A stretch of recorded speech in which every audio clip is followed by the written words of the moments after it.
Major support for Out to Lunch is provided by the law firm of Jones Walker, established in 1937 with over 375 attorneys and offices throughout the U.S., providing a comprehensive range of services to a local, national, and international client base. JonesWalker.com.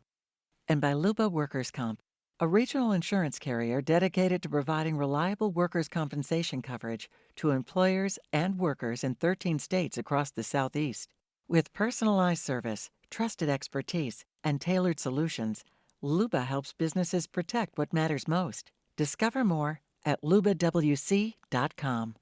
And by JP Morgan Chase, a partner in financial planning. Looking ahead to retirement, growing your business, or for commercial banking, JP Morgan Chase offers advice and solutions tailored to individual needs and client well-being. More information is at jpmorganchase.com. From Collins on St. Charles Avenue in Uptown New Orleans, we're Out to Lunch with Peter Raschuti, Tulane University A.B. Freeman School of Business professor and director of the Birkenroad Reports. It's business, New Orleans style. Hi, I'm Peter Raschuti. Welcome to Out to Lunch. Not too long ago, people who had a desk job talked about being chained to a desk. Today, a desk job is the most liberating of all employment options. Your desk can be at your house, in a coffee shop, in your van, or what's come to be called co-working space. Now, co-working spaces are typically modeled after the reimagined office that was born back in the day when Google and Facebook were still startups. It's a mashup of an office, coffee shop, private club, and event space. And the best part is your boss is never going to walk in because there is no boss. You rent the desk yourself on an annual or monthly basis. My lunch guests today both have co-working spaces, one on the Northshore in Covington, the other in New Orleans in the Arts District. In Covington, Bradley Cook is co-founder of Palette Northshore, modeled to some extent after sister Palette co-working spaces in Florida and in New York. Bradley, welcomed Out to Lunch. Hey, thanks for having me. In New Orleans, Hugh Breckenridge is community manager at the Shop Workspace in the Contemporary Arts Center on Camp Street. The shop also has locations in Salt Lake City and in Brooklyn, New York. Hugh, welcomed Out to Lunch. Thank you. Let me start by asking you both the same question. I'm interested to see if you have the same answer, or maybe things are different on the North Shore and the South Shore. After the tumultuous ups and downs of office life that included the financial crisis of 2008, the COVID pandemic of 2020, and the spectacular 2023 multi-billion-dollar bankruptcy of the flagship co-working space, WeWork, followed by its reemergence as a slimmed-down operation, are people who rent desks at co-working spaces today looking for a no-frills utilitarian office space to get some work done? Or is the clubby, socializing community aspect of a co-working space still part of the attraction? Who wants to go first? Let's start. I think it's definitely both things. Different people have different needs, but it is sort of a common thread that everybody needs a community, and if you're working remotely, you don't really get that in the city where you might be living. So the co-working space is definitely serving that purpose at the shop, and that sort of like fills a void that a lot of people have who are working remotely. I think some people are just in it for a place to work that's quiet, and it's also that. So sort of both, I guess. What about on your side? Is the North Shore different? Are they looking for a little different It's space? interesting. It's interesting because when we started the idea of Palette, I'll speak on behalf of Catherine, one of our co-founders in New York. She started it during the COVID pandemic because as a female business owner and entrepreneur, she felt disconnected as a result of it. So it was really more about building community. And for her up there at the time, it was about building community for women entrepreneurs. Our focus, even in partnership with her down here, has been about creating access. That's access to capital, that's access to resources, access to mentorship, and the co-working space is just a byproduct. It's like it's the physical location. There's a lot of places like, you have the chambers and economic development. You have these different organizations that do things, but they don't have place. And so we find in our conversations, and we found as we were developing this idea out, that if we were going to improve access for entrepreneurs to the resources they need, we had to help them find space. So the co-working was a byproduct of it. not the intention at the beginning. So the other features are, we've had people on the show that do this, is you've got things that are really a pain in the neck to an entrepreneur, like payroll and HR and all that. How do you guys deliver that? Well, it's generally available, virtual offices. There's something really at every level. So most entrepreneurs, when they're first starting out, they don't have a lot of capital to get started, but they need access to some shared amenities. So we're providing that, mail services, conference rooms that show well so you can entertain clients or potentially people that would be funding your operation, and really host them in a way that feels professional. And I think that that's something that's really valuable for people. But it's available at a price point that has a lot of different entry levels. So somebody who just wants to come for one day because they need to have an important meeting, we can provide that. Also, if somebody wants to have a membership where they maybe have 24/7 access, they can also get that and entertain people after hours or use it in a more social way. So we try to support them that way. Yeah, it's the idea of like fractional services, right? Like I need a menu. I don't need the entire book. And so when we're thinking about what we're designing on our side, it's a lot of that same offering from a physical standpoint. But to your point about HR, business services, legal services, financial services, having fractional CFOs, fractional business legal entities that are part of what we do as members and helping them plug in to leverage their services for other members. Now, it's not just I need a conference room to show for a client, it's I need these specific services to help grow and build my business. And so helping them plug in from a fractional standpoint is really, really important to what we're trying to drive. And the job you guys actually have, you like I know it's more than this, but you like the concierge? I wear a lot of hats, and I think Is there that a concierge the hat? main idea would be to help people connect with each other in a meaningful way, and that's really what a lot of people are seeking. We have people in a wide variety of industries: lawyers, financial planners, digital artists, digital marketers, and understanding what everybody's doing is sort of my way of then figuring out different ways to leverage their needs against each other. So the lawyer can help somebody by notarizing a document, and they're just sort of there. Somebody who's a digital marketer, if somebody needs help creating a graphic for an event that they're planning, like there's somebody that I can connect you with that's there today that could do this. Or there's sort of a message board where you can reach out to other members based on their skill set and then get sort of the consulting that you need on a light basis before maybe you hire someone to do something like that. We even have law firms that do office hours. There's different ways that we can sort of, sometimes it's a trade that we arrange certain amenities for people. Other times it's just sort of a courtesy that members do for each other. Yeah, Hugh's been doing this for a couple of years, and he is the hands-on concierge. It's a good word. We use the word concierge in our concepts. I'm the co-founder. I'm the visionary entrepreneur guy who's like dreaming and thinking like, I live on the Northshore. What would I want? What do I need? I'm building a business and I'm struggling with marketing my business. Okay, like if I had a community of people that could help me connect, and I need access to capital because I just need a line of credit. I need 30 grand to get me through payroll for the next couple of months to pay my agents to do whatever it is. So this has been born out of kind of my own desperation on the North Shore, because you don't have a lot of opportunities like this. It's a very kind of, I would say, conservative, somewhat stiff, white collar community. It doesn't have the eclectic feel like New Orleans. So what we're trying to create on the North Shore, which these guys have done really, really well, and Common House, for example, is now doing really, really well. It's like, we're kind of swimming upstream trying to create a culture that people want but doesn't yet exist. And so, I mean, leaning on the shops, leaning on Common House, leaning on some of these organizations that are doing it already is going to be a big deal for us. So it's not just community inside the smaller micro community like Hugh's talking about of members helping members, but I think co-working spaces as a whole have been pretty good about connecting with other co-working spaces to go, hey, what really works? I mean, the goal is somewhat altruistic. If you're running an organization like this, because you just want to see the economy and the community thrive.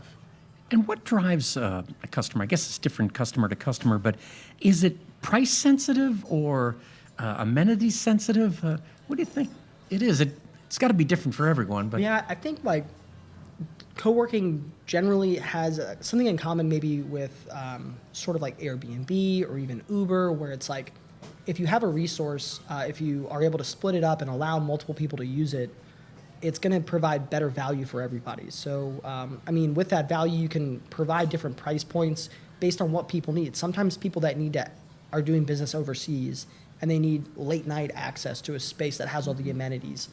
That's available at a price point. But if you just need to use it during the day on a sometime basis, that has a price point. So just like listening to what people are needing and then providing a list of products that like works for them so that it is like not gonna be too costly for them to afford. But also you're getting access to a really nice amenity in the space.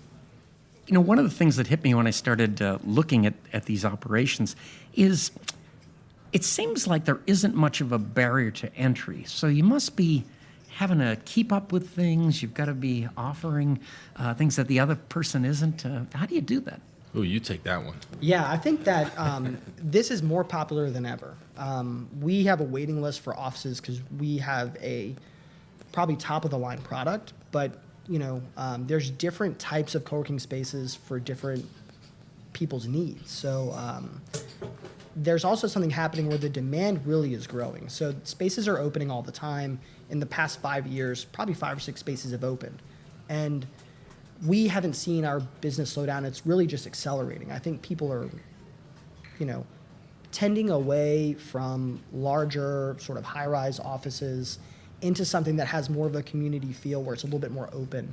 And I don't think that that's going to change anytime soon. I think people during the pandemic, you know, that was a tough time for some businesses, but it really pushed people out into the community a little bit more, finding alternatives. And that, you know, it's not going back, I don't think. So it's kind of exciting because now there's so many more options. And there's a lot of room for, since we work sort of fractured into 1,000 pieces, those spaces are being picked up by other operators, and there's new brands that are being created all the time.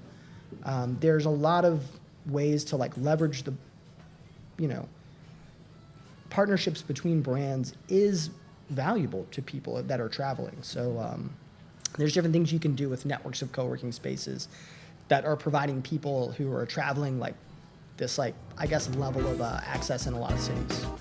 You're listening to Out to Lunch. I'm Peter Raschuti. I'm talking with Hugh Breckenridge from the co-working space, the Shop Workspace in the CAC, and Bradley Cook from the co-working space Palette Northshore in Covington. We'll continue our conversation when we come right back from this short break. Out to Lunch is brought to you by Basics Underneath. Fine lingerie, personalized fitting, curated swimsuits, and workout wear. Uptown on Magazine Street and at basicsunderneath.com. And by Tracy Moore, broker, realtor, and partner at Rev Realtors, offering over 20 years of experience representing buyers, sellers, and investors. Learn more at tracy.revrealtors.com.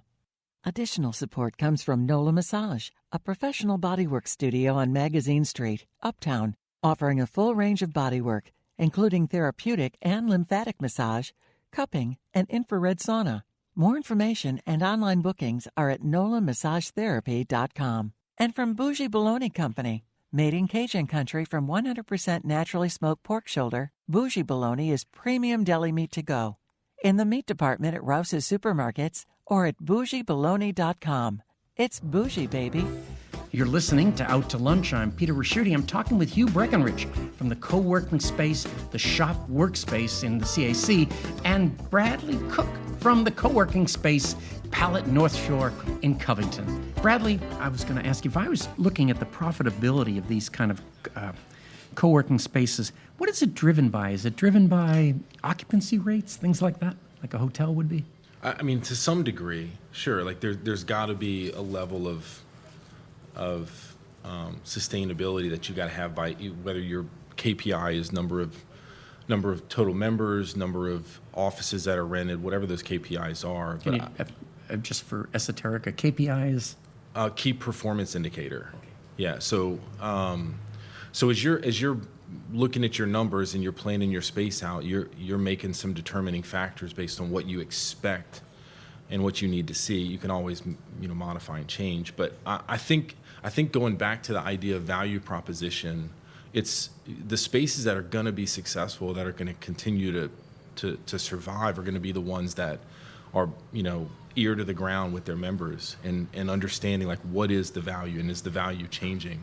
One of my questions actually for you as I'm listening to you talk to you is, have you started having conversations with any larger companies that have hybrid workers that they're saying, we don't want them just hybrid working at home, we'd like to have them hybrid working in a co-working space? Yeah, that's a great question, and this is I wouldn't say it's a new line of business for us, but large companies all over the world are getting out of long-term leases on physical spaces, and they're adopting a more hybrid footing because that makes sense for their workers. It is good for their bottom line. So there are large companies that have these memberships with us that, they might have 40 or 50 employees in the area, but they have a usage agreement with us through sort of like a broker where all their employees like have this landing pad that they're not in town every day, but when they are, they come by, and some of them have small offices, some of them just use the common areas. It's a great way to provide them with something that they really they place a lot of value on that, and it overall saves them some money. So that's happening. We'll talk after about that a bit, and I can give you some pointers for sure. Yeah, we're getting some questions about it, and it's something that we didn't foresee. But again, going back to the idea of like keeping your ear to the ground, we're talking to partners, and partners are going, and really this came up from a conversation with one of the larger companies talking about mental health with their employees. Yeah, and they're trying to get them to come back into the office, but then you're fighting that battle. But their major concern is their hybrid workforce that's working at home, and they're isolated, and it's a kind of unforeseen consequence of the hybrid work model when you're stuck in a home office and you don't interact with people. So utilizing a co-working space where it's like you're not with your team members, but you're still around people. There's energy. There's some of those things that it provides that home doesn't. Even introverted people need community. They might not be engaging heavily with everybody that's around them, but they're observing what's happening, and that helps them feel like they're part of something. So there's room for all sorts of different personalities there, and that's like the confluence of these different people is really what makes places like this a special place to be. When you talk to entrepreneurs, they'll always bring up that access to capital is very difficult, particularly in New Orleans, considering we have a lot more entrepreneurs than we have access to money. What do you do? Do you introduce them to places that have capital? Yeah, so we've intentionally gone after a number of lenders to partner with us. We actually have a 501c3 that's attached to what we do as a foundation, so we can bring in potential sponsors, partners, even individual investors, whether that's for grants or for programs where financial resources can be awarded. Do you have a receptionist? Yeah, well, we always have staff reception during regular business hours, and then outside of that time period, people can use an iPad to sort of check in. Reception is a function of hospitality for people who have a membership at the workspace so that their guests are received and they're treated well so that when it's time for the meeting, they're able to kind of transition into that in an effortless way. And that's like just a joy to provide that type of service for even somebody who has just like one tiny small business and a membership. Like it's the same reception for a financial institution. It puts everybody on kind of an even footing. Because when you go to a conference room with someone, they don't know that you don't have the largest office in the space. It's just being able to provide that's pretty nice. I would have thought before this conversation that the office folks, companies that are in offices, would view you as competition, but that's not what we're saying here, are we? Mm-mm. No, in fact, one of the conversations was effectively alluding to, man, I wish we could take the idea of kind of co-working culture and this energetic vibe that typically exists in strong co-working spaces like the shops at CAC and like implement it into the culture at our office, because it's hard to get away from that kind of that very quiet library style. Nobody's talking, there's no music going on, the vibe and the energy is, and so you walk into spaces like that and it doesn't feel like there's life. And so I think there's, maybe this is kind of to your point that you were talking about earlier. It seems like there's a little bit of this culture that's happening in the co-working space that seems separate, and it's going to start infusing it, whether that's partnerships and mergers or, them saying, hey, you guys are managing your space really well at the shops or at Pallet. We want you to help us re-engage this, reinvigorate our office space. And, I don't know really how that's going to look and how it's going to go, but I can certainly see some of that already starting to take place. I mean, New Orleans has always been an interesting place because there's a confluence of cultures, For and sure. people really enjoy that. You can't really like recreate that artificially. It's got to be something that's organic. And the larger companies that we have in the shop and at other co-working spaces, they enjoy having smaller startups around them, and it helps with the vibe. And then the smaller companies look for those other larger companies for mentorship or for networking. And sometimes they're working in the same industry, but they're not necessarily competing with each other, but just being around each other is helpful to both parties. One of our anchor tenants is the Idea Village, and they're also, I think, a partner on the Northshore property. What they do is they do nonprofit business consulting, but they also hold pitch competitions so that these smaller startups and people that they're coaching can sort of like flex their skills and showcase their businesses.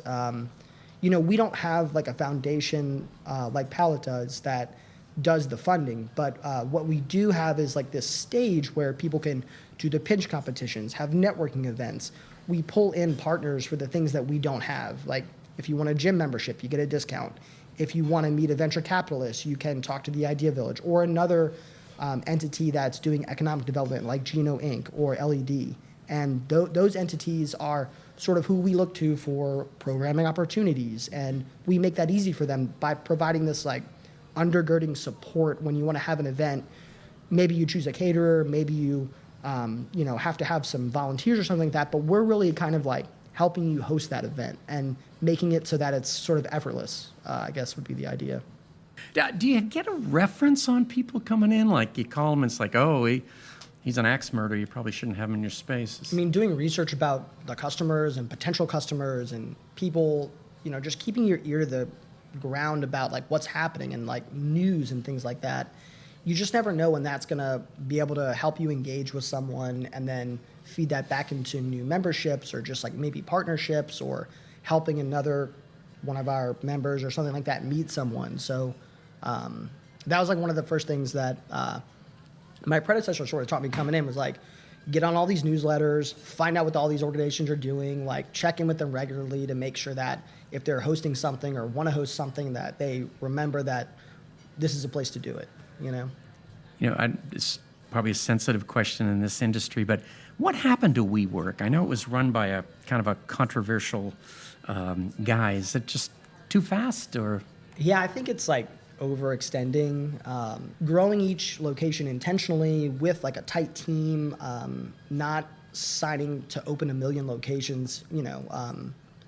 You need people that like are hard driving and visionary like at the outset, but you also need people who are like level headed and what it makes sense in every market instead of just like growing recklessly, I guess, is like a way to put it, And what businesses are in your facilities? Are they diverse? I mean, are you surprised who's in there together? Yeah, it really is. I'm like shocked at how diverse it is.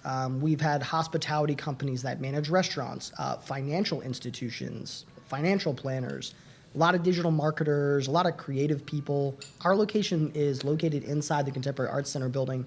So you have this just wonderful architecture and a vibe of contemporary art throughout the space. And that like attracts people who really are intentionally like going to a place where the aesthetics are aligning with like how they feel. And, it helps them do their best work when they're in an environment that is like appealing. So yeah, all different sorts of businesses. It's even have somebody who does sort of like if you're going to an exotic location and need a rare vaccine, you can get it there. Like it's just, and then there's also somebody who's a financial planner next door. It's just a big mix of people, Next time I need a vaccine, I'm coming to you. Yeah. Go to the shops. That is a very... Go to the shops and get your shots. I've got another question for you. Like, do you feel like when it came to, for example, marketing or finance people, like you hit a threshold for how many of those companies or organizations or people can like live in that ecosystem? Yeah, you never want to pigeonhole yourself into one industry. We Sure. don't want all lawyers. We don't want all marketers. Do you want any lawyers? We want some. They're great for notarizing documents, and they provide helpful insights to help you not get sued. I agree. That was a joke. That was a joke. Don't sue me. It's a good question though. But again, I'm not trying to like artificially support any one specific industry. It's just sometimes I get more excited about certain clients where maybe we have a gap. Like somebody that does sort of like strategic planning for political consultants, or like that's like in a think tank that's in some strange thing that like I don't really know much about. But Sure. Having those people is impactful because they're around and they just help with the fabric of the community. Yeah. But also, like, everybody needs to be able to pay for their membership and things like that. So we have a lot of nonprofits who get a discount, and then that's sometimes our best source for new customers too, because they have people who are supporting them that come and they look at what our space is like. Just getting people in the door, if you have a wide range of types of companies, is very helpful. Right. Bradley, what is your target market? And the reason I mention this is your original founder, who is from New Orleans. It was a woman, kind of a woman's only event. Yours is everybody, and I'm just wondering, like, for instance, you kind of make up for that, I would think, in this program you do called One Voice. What's that about? Just One Voice. Yeah, Just One Voice is a nonprofit started by one of our co-founders, Marty Meyer. He was a CEO for a long time at Sterling Properties, I think 35, 36 years, and just retired this last year. And part of our journey was me walking into his office the week before his official last day and saying, hey, you want to do something with me? And so now he has a job again, and he's excited about that. So I joke. So Marty, I love you, man. Just One Voice was a passion project he started because he worked with a lot of nonprofits during his time as a CEO. And what he started finding is going back to this idea of access. And I think this is why this is kind of the blue line or the thread that runs through our identity at Palette. Is access, because he found in his conversations working with nonprofits, whether it was YEP in New Orleans here, or anyone, he would have a single conversation with one of the kids or one of the participants or somebody in that in that nonprofit's world, and realize like I could probably connect you. And if you and I hadn't had this conversation, if I hadn't heard just that one voice, I couldn't be that one voice. And so like that was the culmination of him, starting this nonprofit. And so technically he's the first nonprofit we've partnered with, and we've already given out a scholarship for Palette through that nonprofit to an entrepreneur that is an immigrant that's moved here and wants to start a nonprofit that helps other immigrants navigate that process. And so he's pretty excited about that. But yeah, that's Just One Voice. Yeah. If you listen to podcasts or radio shows about business, or just keep up with the finance pundits out there on TV, you'll hear people pontificate about the future of work. And like everything else about the future, nobody knows anything, or not for sure anyway. What we do know, though, is the tyranny of the office cubicle is a relic of the past. Multiple studies find that significant majority of white-collar workers prefer some form of remote work. I mean, over 30% say that they would quit a job if they were compelled to show up at the office every day. This demand for freedom to work out of the office will more than likely ensure the popularity of co-working spaces well into the foreseeable future. Bradley and Hugh, I look forward to keeping up with your continued success of your co-working ventures. Thanks so much for taking the time to join me today on Out to Lunch. Of course. Thank you. Yeah, it's a pleasure. My guests on Out to Lunch today have been Bradley Cook, co-founder of Palette Northshore, and Hugh Breckenridge, community manager of the Shop Workspace. We edited this show to fit into our time slot here on WWNO. You can hear our unedited conversation and find out more about Hugh and Bradley's co-working spaces by listening to the Out to Lunch podcast. You can find and subscribe to the Out to Lunch podcast on your podcast app and on our website. itsneworleans.com. If you want to know what we all look like, you can find photos from the show on itsneworleans.com and on our Out to Lunch social media. These photos were taken today by Jill LaFleur. You can find more of Jill's photos at lafleurphoto.com. Out to Lunch is a production of INO Broadcasting for itsneworleans.com and WWNO 89.9 FM. The producer of our show is Grant Morris, our technical producer is Eric Merle, and our researcher is Amy Irvin. I'm Peter Raschuti. Thanks for joining me. I look forward to meeting you again next week around the lunch table for more business, New Orleans style, on Out to Lunch. Out to Lunch was recorded live at Columns on St. Charles Avenue. Columns serves lunch and dinner 7 days a week, hosts weddings and private events, features evenings of live jazz and more. Reservations for dining and hotel rooms are at thecolumns.com. Columns is a member of New Orleans & Company. More information at neworleans.com. Major support for Out to Lunch is provided by the law firm of Jones Walker. Established in 1937 with over 375 attorneys and offices throughout the U.S., providing a comprehensive range of services to a local, national, and international client base. JonesWalker.com. And by Luba Workers' Comp, a regional insurance carrier dedicated to providing reliable workers' compensation coverage to employers and workers in 13 states across the Southeast. With personalized service, trusted expertise, and tailored solutions, Luba helps businesses protect what matters most. Discover more at lubawc.com. And by JP Morgan Chase, a partner in financial planning. Looking ahead to retirement, growing your business, or for commercial banking, JP Morgan Chase offers advice and solutions tailored to individual needs and client well-being. More information is at jpmorganchase.com.